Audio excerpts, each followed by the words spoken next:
오늘 우리의 삶을 더욱 의미 있고 아름답게 만드는 여정에 여러분을 초대합니다. 잠시 시간을 내어 이야기에 귀를 기울여 주십시오. 이 시간이 당신의 마음에 깊은 울림과 평안을 가져다 주기를 소망합니다. 만약 이 메시지가 당신에게 감동을 준다면 주변의 소중한 이들에게 공유하여 하나님의 은혜를 함께 나누어 주십시오. 구독과 좋아요는 저희가 계속해서 귀한 이야기를 만들어 나가는데 큰 힘이 됩니다. 당신의 하루에 작은 희망의 씨앗을 심는 마음으로 함께해 주시길 바랍니다. 안녕하세요. 우리의 삶과 신앙에 대한 깊은 성찰의 시간을 함께 나누는 시간입니다.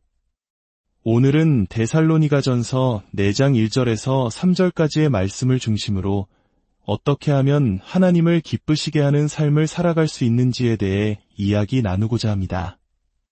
먼저 말씀을 함께 읽겠습니다. 끝으로 형제들아, 우리가 주 예수 안에서 너희에게 구하고 권면하노니 너희가 마땅히 어떻게 행하며 하나님을 기쁘시게 할 수 있는지를 우리에게 배웠으니 곧 너희가 행하는 바라 더욱 많이 힘쓰라. 우리가 주 예수로 말미암아 너희에게 무슨 명령으로 준 것을 너희가 아느니라. 하나님의 뜻은 이것이니 너희의 거룩함이라. 곧 음란을 버리고 함께 기도하겠습니다. 거룩하신 아버지 하나님, 저희에게 생명의 말씀을 주심에 감사드립니다. 주님의 말씀이 우리 안에 심겨진 새로운 생명을 빚어내고 우리를 인도하며 그리스도의 마음을 품게 하옵소서. 그리하여 우리가 그리스도의 삶을 살아낼 수 있도록 힘과 지혜를 더하여 주시옵소서. 이 시간 당신의 자녀들을 위해 주님의 식탁에 풍성한 양식이 차려지기를 기도합니다.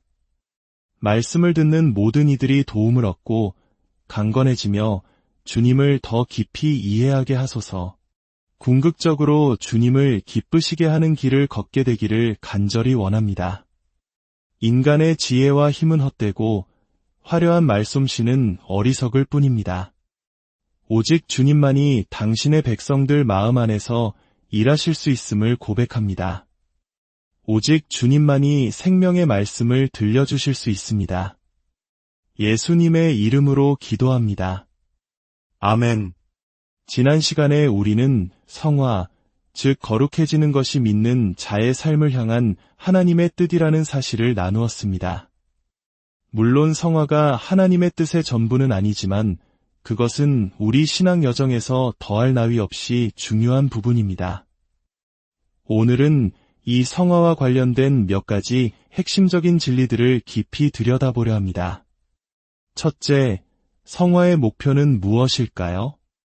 왜 우리는 거룩한 삶을 살아야 하며 그 목적은 어디에 있을까요?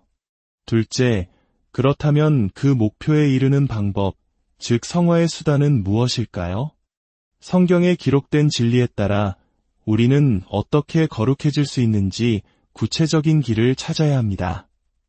성화의 궁극적인 목표, 그것은 바로 하나님을 기쁘시게 하는 방식으로 살아가는 것입니다. 우리가 인생에서 겪는 모든 경험과 과정의 이유는 결국 하나님을 기쁘시게 하기 위함입니다. 여기서 아주 근본적이고 중요한 사실 하나를 짚고 넘어가야 합니다. 하나님은 모든 인간에 대해 한 가지 권리를 주장하십니다. 바로 창조주로서의 권리입니다. 하지만 믿는 자인 우리에게는 한 가지 권리를 더 주장하십니다. 첫 번째 권리는 하나님이 우리를 창조하셨다는 사실입니다. 한번 생각해 보십시오. 우리가 직접 만든 물건에 대해 우리는 얼마나 큰 애착을 가집니까?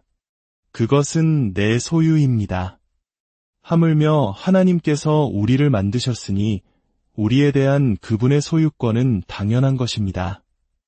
하지만 이제 그보다 훨씬 더 위대한 두 번째 권리가 있습니다.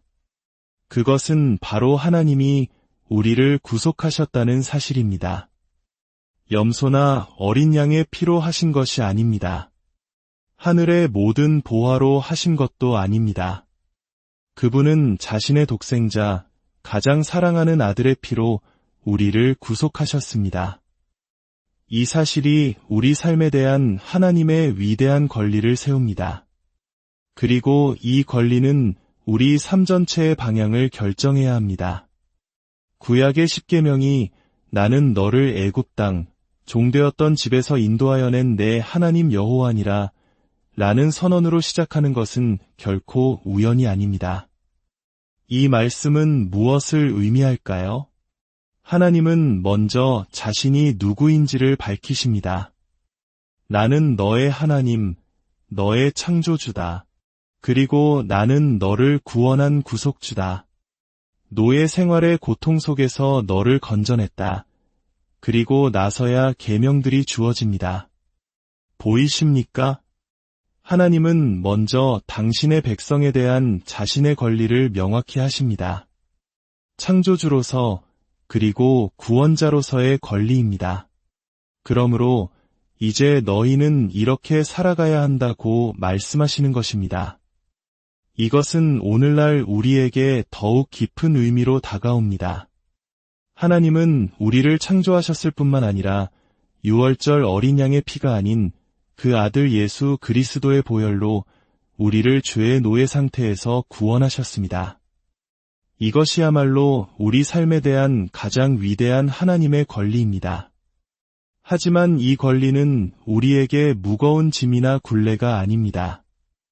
오히려 우리가 자랑하고 기뻐해야 할 권리입니다. 하나님이 우리를 만드셨고 이제 우리는 그분께 속하게 되었다는 사실, 그리고 우리 마음의 가장 깊은 소원이 그분과 동행하며 그분을 기쁘시게 하는 것이 되었다는 사실이야말로 가장 큰 영광입니다. 자, 이제 성화의 수단에 대해 살펴보겠습니다. 우리는 가르침, 격려, 그리고 권면이라는 세 가지 방법을 살펴볼 것입니다.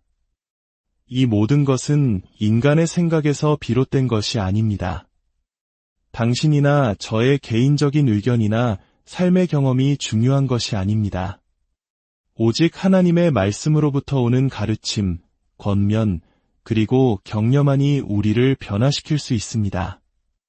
지난 시간에 배운 성화의 개념을 다시 한번 정리해 보겠습니다.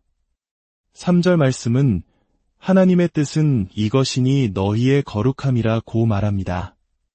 성화는 헬라어로 하기아스모스라고 불리며 거룩하게 구별됨 또는 거룩함 그 자체를 의미합니다. 이 단어의 핵심 개념은 하나님이 거룩하신 것처럼 우리 또한 실제적이고 실용적인 삶 속에서 거룩하게 되어가는 과정이라는 것입니다. 다른 말로 표현하자면 이 땅 위에서의 우리의 삶, 우리의 걸음걸이가 점점 더 그리스도를 닮아가는 것입니다. 여러분은 이 사실을 굳게 믿어야 합니다.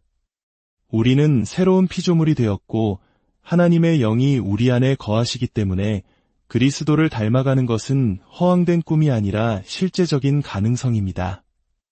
물론 저는 죄 없는 완벽함을 말하는 것이 아닙니다. 하지만 점점 더 그리스도와 같이 되어가는 것은 우리에게 주어진 분명한 약속이자 현실입니다. 때로는 우울감에 빠지거나 거짓된 겸손 뒤에 숨어 거룩해지려는 노력을 포기해서는 안 됩니다. 이제 성화라는 개념을 올바른 맥락에 놓기 위해 몇 가지 중요한 사실을 짚어보겠습니다. 첫째, 우리가 믿는 그 순간 우리는 법적으로 하나님 앞에서 의롭다고 선언되었습니다. 이것은 우리의 행위 때문이 아니라 오직 예수 그리스도의 인격과 그분이 이루신 사역 덕분입니다. 이것은 이미 완결된 사실입니다. 우리는 하나님과 화목하게 되었습니다. 이것은 과거에 이루어졌고 그 효력이 현재와 영원까지 계속되는 완료된 사건입니다. 이 믿음은 우리에게 큰 위로와 용기를 줍니다. 동시에 우리가 믿는 그 순간 우리는 하나님에 의해 세상으로부터 분리되었습니다. 세상에서 뽑혀나와 하나님의 목적과 영광을 위해 그분께로 옮겨진 것입니다. 그렇다면 그분의 목적은 무엇일까요? 왜 우리를 부르셨을까요?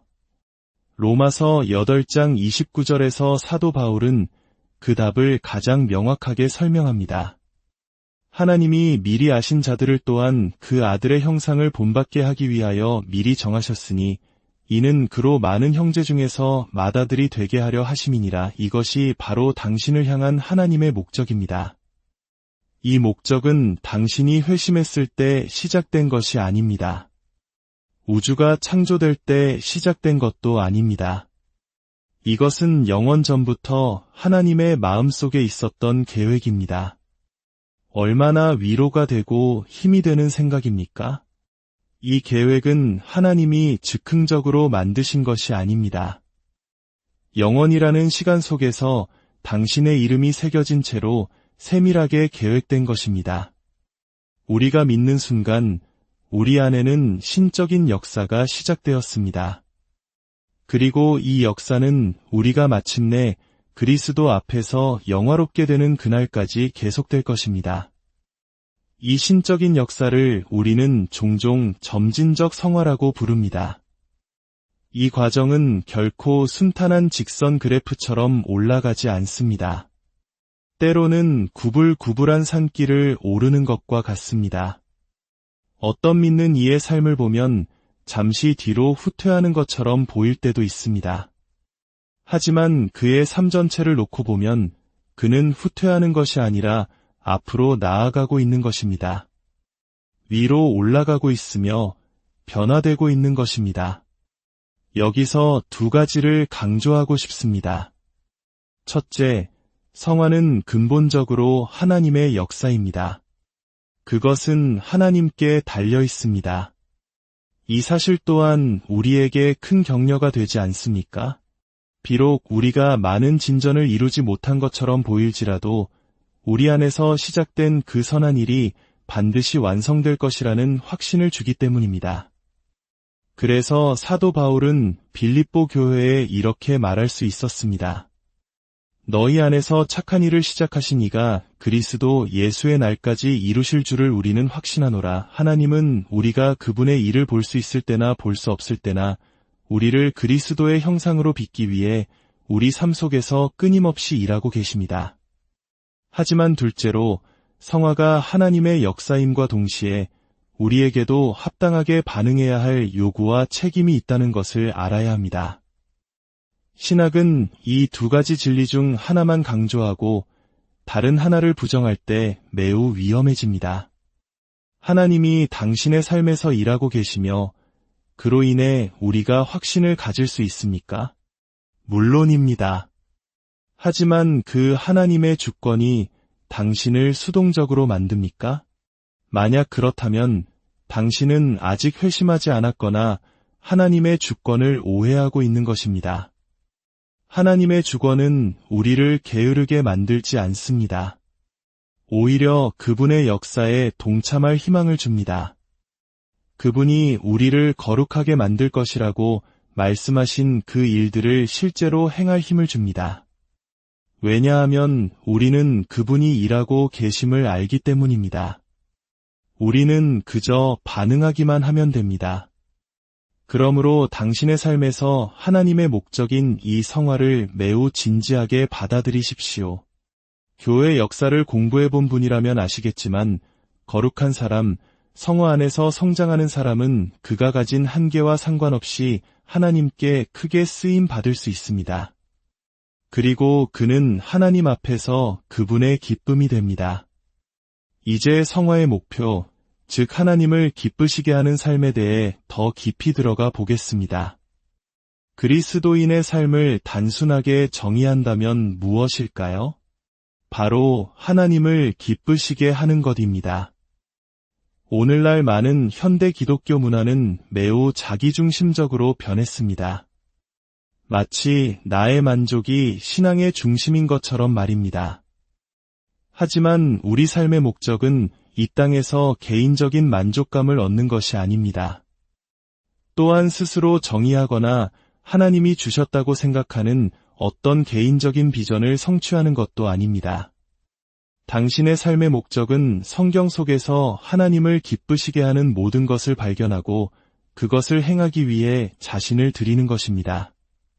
당신의 주인이신 하나님의 뜻이 무엇인지 진정으로 발견하고 그 뜻을 행하는 것입니다. 하나님을 기쁘시게 하는 것은 우리의 위대한 목표가 되어야 합니다. 사도 바울의 삶은 이 목표로 가득 차 있었습니다. 고린도후서 5장 9절을 보면 그는 이렇게 말합니다. 그런즉 우리는 몸으로 있든지 떠나든지 주를 기쁘시게 하는 자가 되기를 힘쓰노라. 힘쓴다는 말은 원어로 야망을 가진다는 의미를 담고 있습니다. 세상은 야망 있는 사람들을 칭송합니다. 야망 자체가 나쁜 것은 아닙니다. 문제는 당신의 야망의 대상이 무엇이냐는 것입니다. 우리 그리스도인들은 종종 야망이 없는 수동적인 태도를 경건함으로 오해하곤 합니다. 하지만 우리는 하나님을 기쁘시게 하는 일에 야망을 가져야 합니다.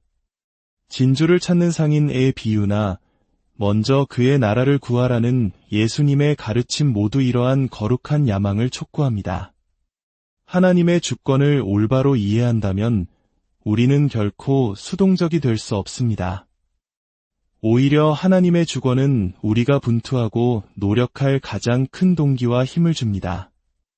바울은 또한 몸으로 있든지 떠나든지 주를 기쁘시게 하려 한다고 말했습니다. 이것은 바울이 이 땅 위에서도 언젠가 가게 될 천국에서처럼 하나님을 온전히 기쁘시게 하기를 추구했다는 뜻입니다.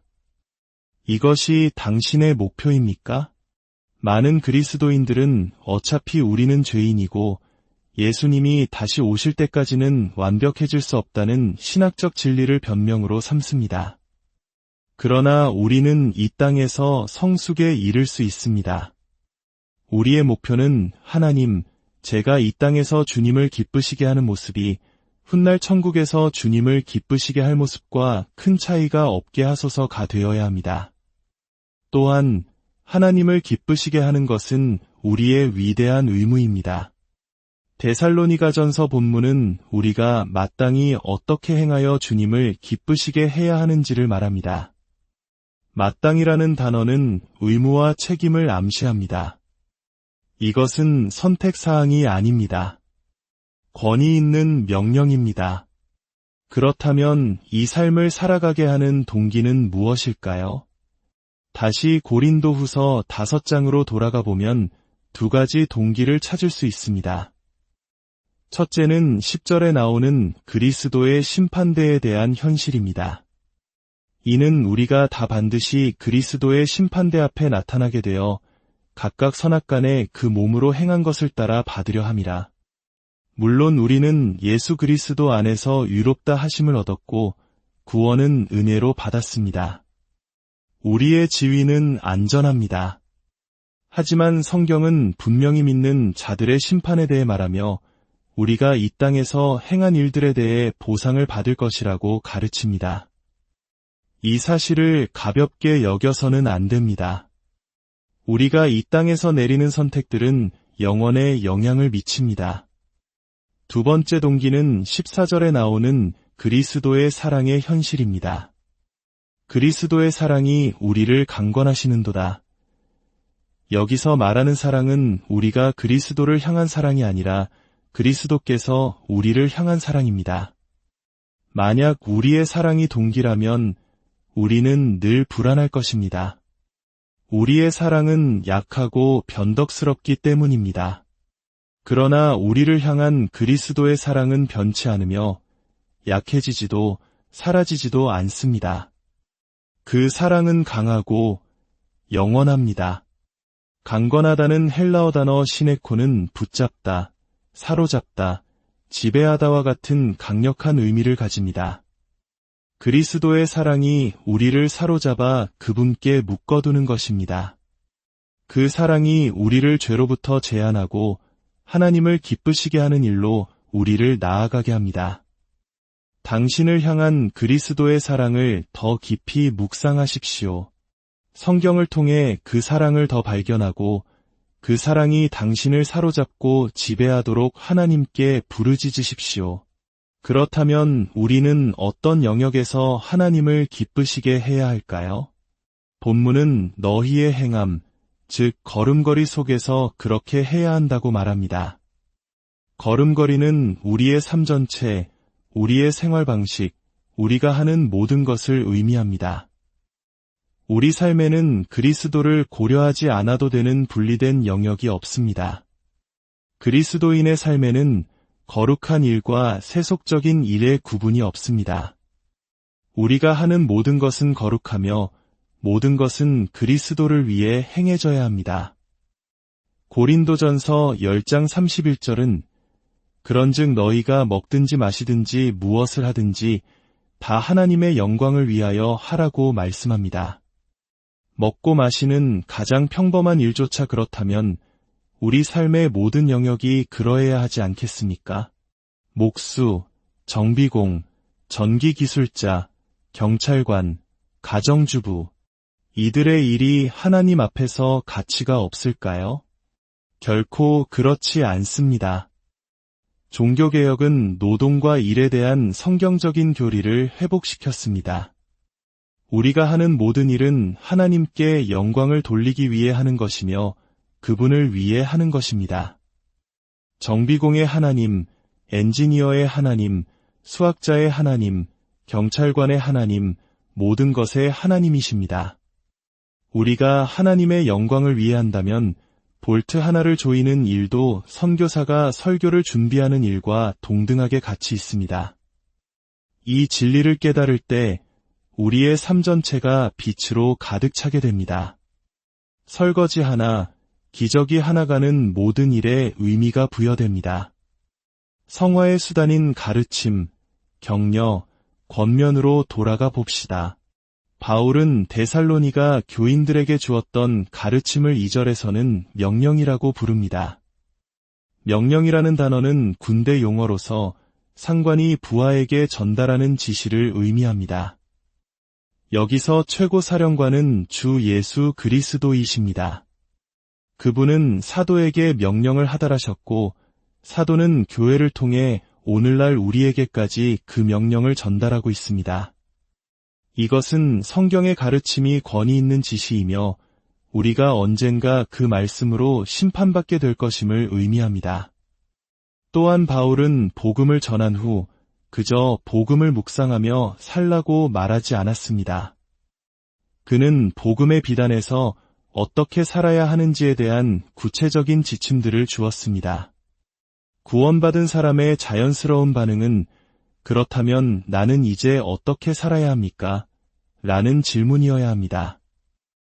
그에 대한 답은 성경의 모든 가르침과 명령과 지혜 속에 있습니다. 바울은 새로운 것을 가르치기보다 그들이 이미 받은 가르침을 기억하고 행하도록 촉구하고 있습니다. 우리 역시 신앙생활에 어떤 비결이나 지름길을 찾으려 헤매기보다는 말씀 안에서 마음을 새롭게 하고 기도로 하나님과 교제하며 경건한 성도들과 진정한 교제를 나누는 신앙의 기본으로 돌아가야 합니다. 바울은 또한 격려를 사용합니다. 그는 명령하기에 앞서 그들을 형제들아라고 부르며 사랑의 관계를 확인하고 그들이 이미 잘하고 있는 부분을 칭찬하며 인정해줍니다. 이것이 바울의 방식이었습니다.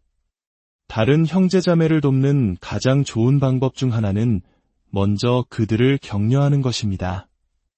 그들 안에서 하나님이 행하신 선한 일을 발견하고 그것을 말해주며 그 후에 더욱 많이 힘쓰라고 권면하는 것입니다. 마지막으로 권면입니다.